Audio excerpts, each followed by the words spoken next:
So one thing I wanted to make sure to call your attention to is that there's some bits of content that we're reusing throughout the site over and over again. And so if we go to a page that has, for instance, a contact form on it, such as this contact page right here, which is right here on your site. You'll notice that you have this callback request form right here on the right.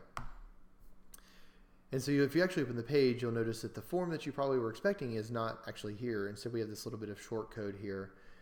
And so we used your contact form in a lot of places on the site. And so we anticipated the idea that you guys might want to add a field.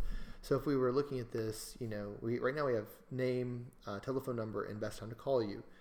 Hypothetically speaking, one day you guys decide you want to add email address to this. We use this in enough places that it would be mildly frustrating to have to log in and open all the various pages that include the contact form on them and edit each one of them individually. So instead, we created a single page for you guys that has the contact form on it.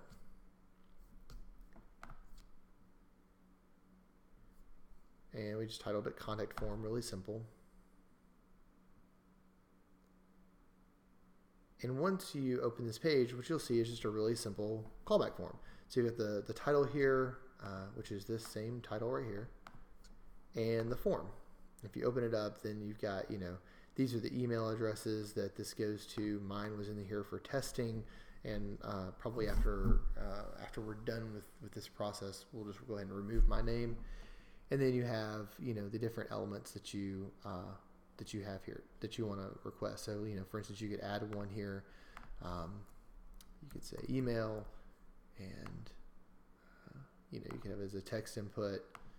The validation could be that it's a valid email address, and we'll leave it as full width. And so now we would have now we have email as an option and a required option at that. But we don't want that, so we'll just go ahead and exit out and remove it. This is your button label, call me back, which relates to this.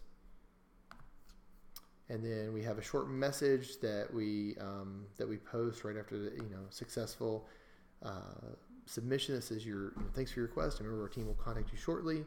And then here's the email subject that you guys see when the message comes through, and just a few other little edits as well. So that's your contact form. And the reason I bring that up is that we did that in several places. Your footer is another example of that.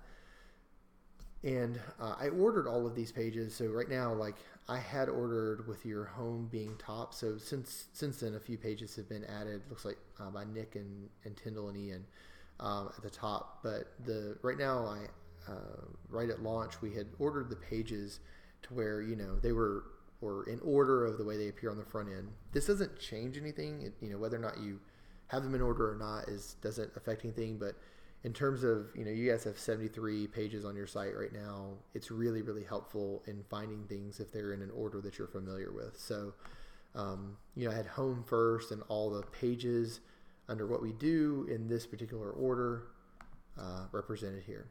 And if you want to reorder them, it's just as simple as a drag and drop. So you can mouse over any page and just drag it, and now you've reordered that page. So it's pretty simple. But I say that to say that all of the sort of supporting pages that I created for you guys, like the contact form, are all the way back here at the end. So you have your footer here. If you open that up, here's the layout of your footer. So you have these links that you guys see in your footer. So here's the links.